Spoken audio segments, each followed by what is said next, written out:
Oh, come on. Yep, it's on. All righty. Good morning for 8 a.m. with Job. And I am excited. We're going to finish chapter 16 today, and we may even encroach upon chapter 17.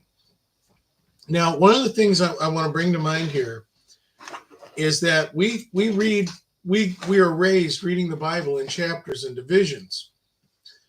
But in the original books, there are no division chapters. That's why when you go into ecclesiology, the study of the church, then you also go into the septographic area, or that's 6th century when they would see how it was written. But they had already known that, but they had to redefine it in the 6th century. But what it means is this: they showed how it was originally written. They added in the breaks at points to give people reference points.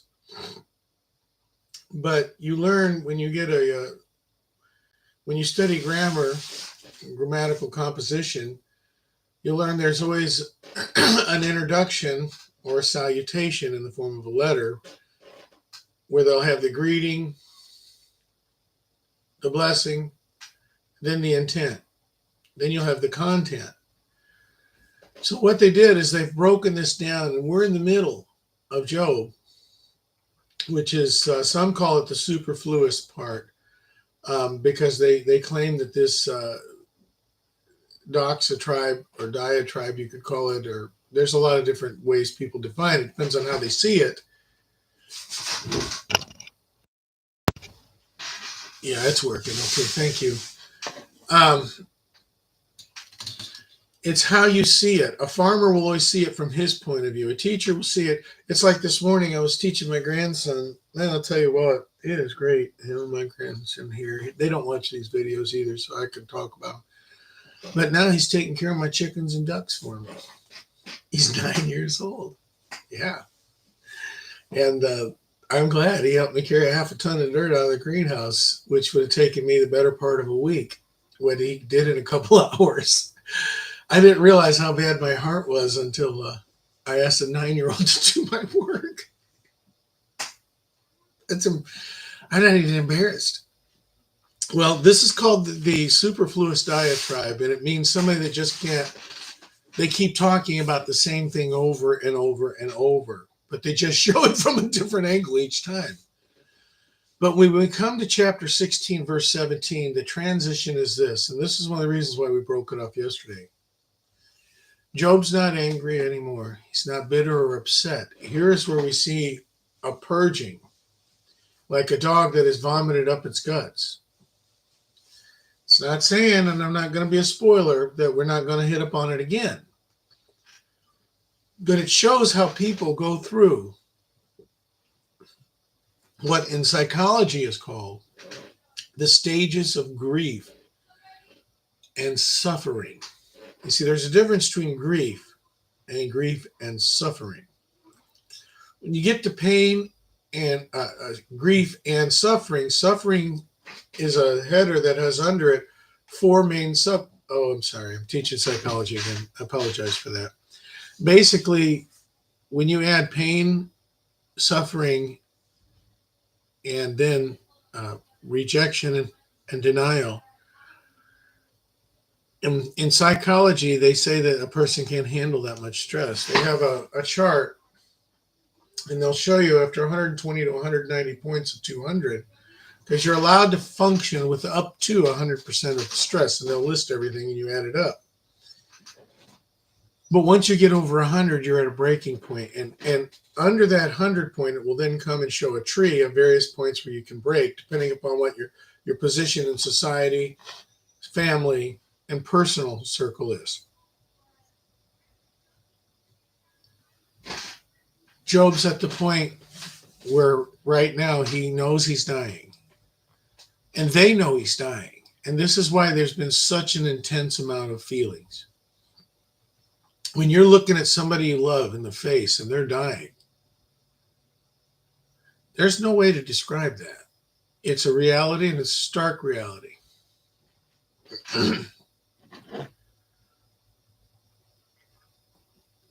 Oh, and Deanna, if you see this, The more I'm studying, the more you're right. And I am so glad you threw that out there. Yes, thank you. I can't wait to figure out the answer to the lineage of Teman. I really can't. I'm trying to find sources. And you know you have the right source when they use the same roots and structure of language. It tells you it was circa same period, same region, etiology. All right, let's get into Job 16:17. And let's see what is called the suffering of a man, or the final days of a man. We're going to just take off. He says, not for any injustice is in my hands. Also my prayer is pure.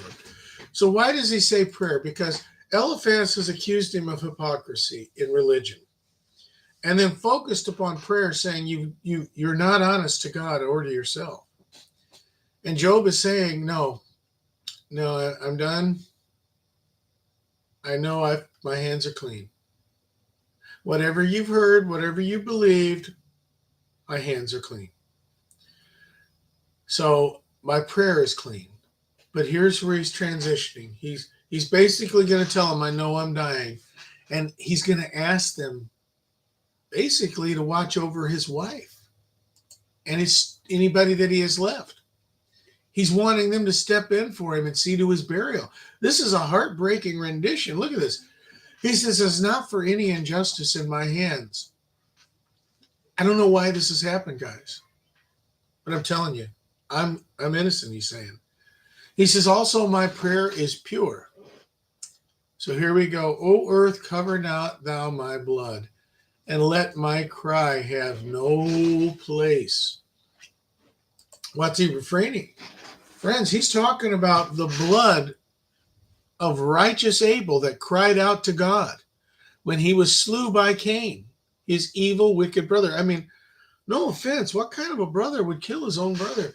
I always wanted a brother. I had cousins that, man, I loved to death. One is my dad beat me almost every day, and I knew if somebody stayed at the house, he wouldn't be working me over that night. But really, I envied them because, they had a brother, somebody they could hang out with, somebody that had their back, and just somebody to be their friend.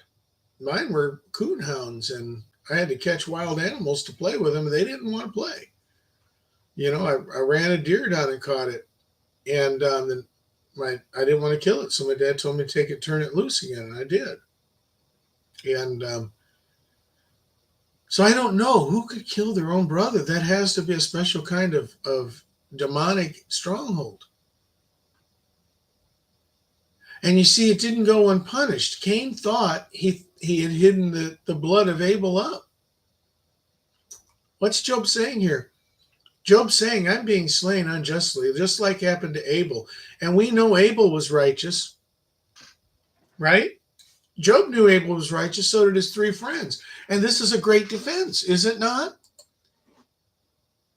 Because his blood cried out, and it was God that came down and confronted Cain personally and said, what have you done? And he didn't want to admit it. He says, don't you know your brother's blood cries out to me? You see, the life of an individual is in your blood. And they've proven the genetic DNA composition, strong makeup is in the blood. And that's why it's in every cell, because of the blood being the nurturer provider for all of the content, minerals, oxygen that basically feeds the rest of the body. So what's going on here? Let's take a look and see a little bit more. He's crying out to the earth. Now, why would he do that? Do you remember when God calls into account things? He calls into account two witnesses, the heavens and the earth. The angels that are still good, the angels that have been cast down to earth. They both have to tell the truth in front of God the Father, because he is the truth. So he's saying, listen, whatever down here is killing me, don't cover my blood. I want my place. I want God to hear my cry. I don't want you to cover it and take it. Also, now behold, my witness is in heaven, and my record is on high. He's placing himself at the mercy throne of God. And he's saying, God is my judge. I will be vindicated one day. He says, I have lost and I am dying. That's what he's saying. Verse 20, my friends scorn me. Mine eye poureth out tears unto God. Do you know who else says this later on? That's right, King David. You know what's really sweet is my daughter's out with the kids doing PE right now. But she knows the Bible so well that she can sit and read the Bible and teach my grandchildren every day. Isn't that what you'd like to have? Tell me it's not. Man, I can't stand looking at myself. I'm hideous. All right, so take a look here. My friends scorn me. He's talking to them. But mine eye pleadeth to God. Oh, that one might plead for a man with God as a man pleads for his neighbor. When a few years are come, then I shall go away, whence I shall not return. He's saying, I know in less than a few years I'm going to be dead. I will not ever be back in this body again. It's rotting away beneath him. But he's saying, don't you even care enough for me that you'll plead to God on my behalf? And what's he saying? He's saying, instead of telling me I need to do something to get my heart right, why don't you get on your knees and pray for God to defend me and to come to me and to put someone here to help me? Because he's literally saying, just like Abel was slain and it tried to be covered up. And you see, the Bible talks about it, and Jesus said, just like righteous Abel. Friends, if you see somebody going through a really hard way in life, don't kick them, don't down them, don't gossip about them. That's what the devil does. Churches are filled today with people that feel like it's their duty to gossip or tell other people because of their concerns. But actually, you should get your knees and pray for them. George Washington won this war for the country we have today, established it upon the Bible. No other book. The Bible, the one true God of Abraham, Isaac, and Jacob, and the Lord Jesus Christ. And that's why they made people take their oaths on the Bible, because they believed God would strike them down for lying to his children if they did. Friends, they called George Washington, they said, would pray for 2, sometimes 5, 6 hours, all the way through the night sometimes. And why? Because he believed in God. When the Indians surrendered, I think it was a Potawatomi chief, came up to him out of the Delawares, I believe, and wanted to meet him. And he says, why did you want to meet me? He says, you are the man that's God will not let him die. He says, what do you mean? He says, I've personally shot you 8 times, but you did not die. And here is a fact. When George Washington would take his coat off, out of it would fall, they said an average of 8 military balls per war. His coat was made of the same thing everyone else's. Matter of fact, many people gave him their coat because his would get so shot up. But he didn't even know he was hit, and the bullets never entered his flesh. Think about that. Why? That is the armor of God in its fullness. That is because he was praying and on his knees. They targeted him because they knew if they could kill the general or the person leading the militia at this time, he later becomes the general, then they could win the war. But you know what? When God has a soldier on the battlefield, that soldier's only job is to be in communication. Here we are. Remember I talked about communication lines to God. Our job as Christians is to hit our knees and pray like we really mean it. How many parents' children would get saved if that parent would take a couple hours out of their time and hit their knees and have their heart moved and pour it out for God to move on their behalf?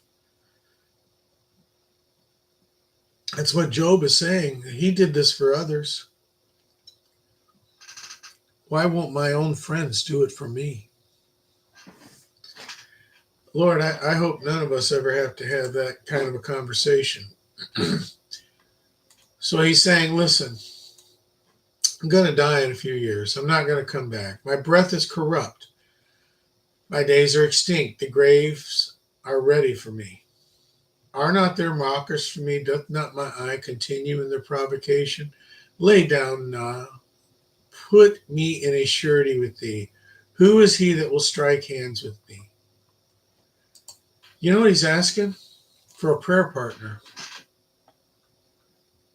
By the way, if any of you know how to make that side thing work, I really appreciate it. I had a massive head injury. I know the Bible, psychology, but technology is my bane, as well as many other things. But thank you. I'll get on with it. So take a look, if you will. He's basically saying, which one of you will actually join hands with me and believe me and pray and ask God to come and be my defender?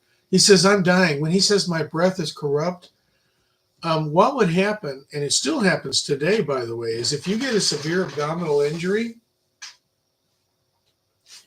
I was watching a thing, and I wish I hadn't, but I clicked on it, and it was Stupid Ways to Die.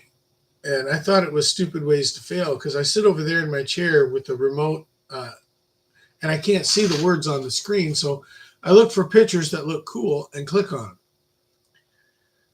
And before I could get out of it,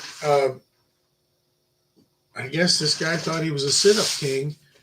And so he had his girlfriend come and jump off of the diving board and come and hit him on his abs while he was in the bottom of a dry pool. He died. Why? Because the shock that goes into your organs causes especially the liver to rupture. More people in accidents die from their liver slicing in half because it's very tender. You can stick your fingers through a real liver with no problem.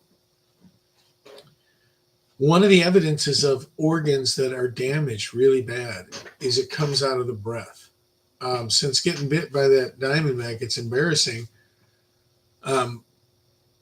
But the swelling is immense because of the damage it does to your organs. And I've stopped passing blood. So thank you for your prayers. I appreciate it. But man, for 3 weeks, my guts hurt. They still hurt beyond belief.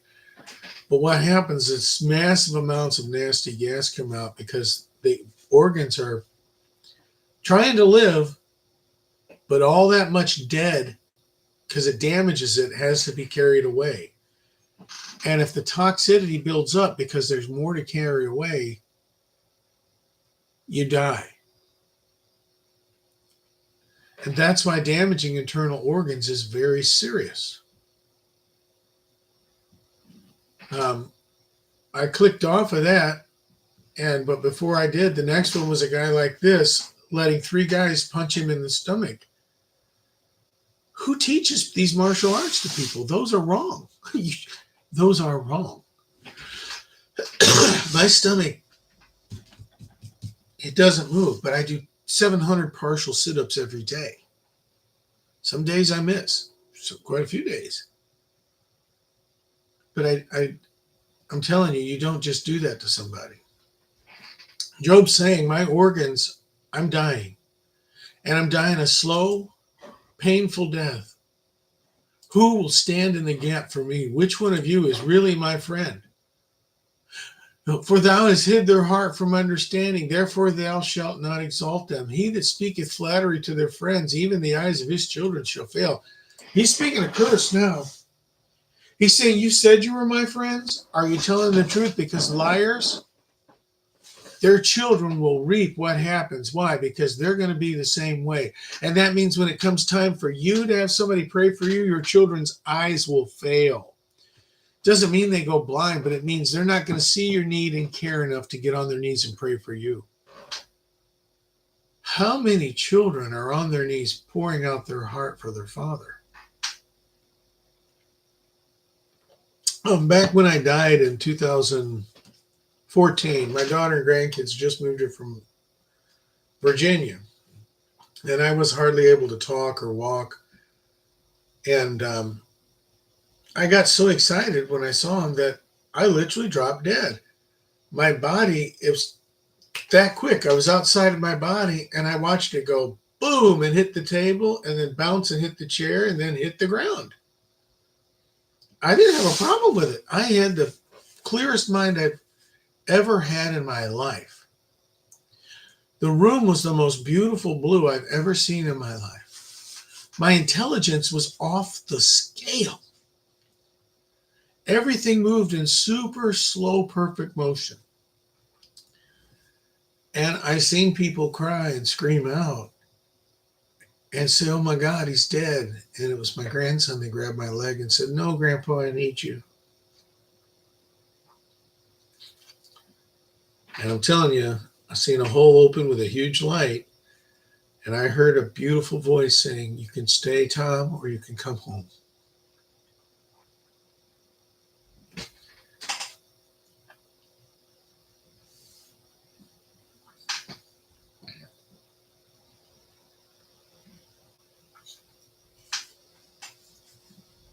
And so I turned around, and I kid you not, I just went right back in my body. And the worst thing is I wanted to go to heaven. And for 2 weeks, I couldn't talk about it because I wanted to be with him so bad. And I can't get rid of the addiction now. Since that happened, then I dropped that again at 3391. When I started walking, I got real big and thought I could do things. And I started brush sweeping a pool. And I passed out. It was 10 foot deep. And I woke up on the bottom face down. Literally, I've opened my eyes and I'm looking at the drain. My lungs are full of water, but I'm perfectly at peace.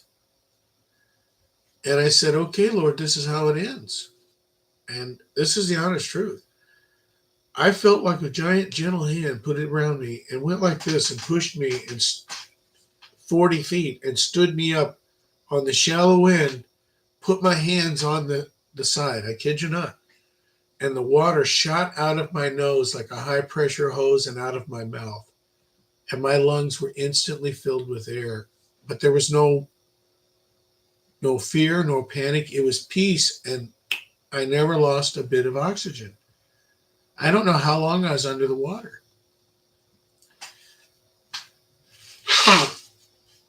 What am I trying to say? He's saying, who's going to join hands with me? He says, because you'll reap this. Your own children, the devil will use it against you, won't be praying for you when you need it. Look what he says. "Mine eye is also dim by reason of sorrow. All my members are as a shadow." That means he's saying, I can't do anything with my legs and arms anymore. Job is literally the point where he's crippled now. You say, what do you mean? Well, most of us think of a man walking around that's disfigured or just ugly, from disease. That's not the case with Job. He's now telling you that his body's stopping working. His limbs and now his organs are shutting down. Except not quickly. He says, basically, he knows he's got a lot of life in him. It's hard to read this for me personally, just because I can empathize with it. When he says his members are as a shadow, it means you see the shadow, but you can't see the arm that does the movement. The shadow really doesn't do anything. It has no strength. His arms and legs have no strength.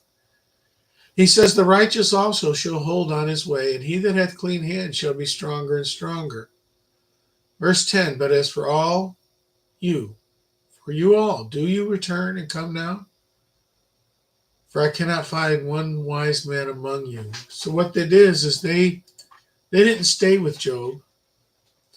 And here's what really gets me. He not only wants somebody to join with him in prayer, he wants them to be praying for his wife.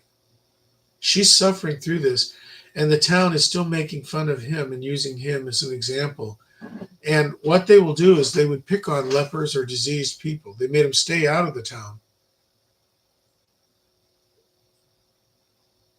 And his friends won't even hold his hands, too afraid of getting diseased. Remember, when I first learned about leprosy, the greatest thing Jesus did with the lepers was touch them. Because they had to stay 10 paces away and yell, unclean, unclean. Because the soldiers would execute you if you didn't stay 10 paces away from them. They could keep walking. Down here in Florida, people hold signs because they don't want to work. And they make a lot of money, I guess. One of them, my wife's friend, owns a yard landscaping company. He rolled the window down and with her in the car, he says, hey, I'll hire all of you guys right now. I'll give you $10 an hour. The guys said, no, I make more money than that sitting here. So she made sure that now she tells everybody that group there don't want to work. They just want money.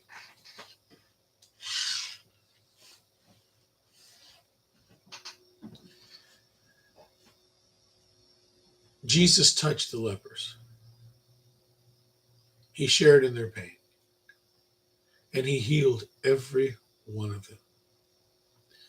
Nobody's not a leper. We are all guilty of sin. Father, I thank you that you have cleansed us. Help us to be the friend that will get on our knees and pray for others, to touch your doors for our wife, for our husbands, for our children, our cousins, for those we love. In Jesus' name I praise you, Father.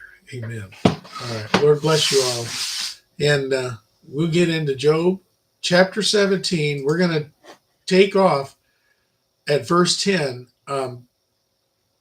because 10 through 16 gives us a glimpse about heaven and hell. So we're going to see a discernment between the two places here. All right. Lord bless you until tomorrow.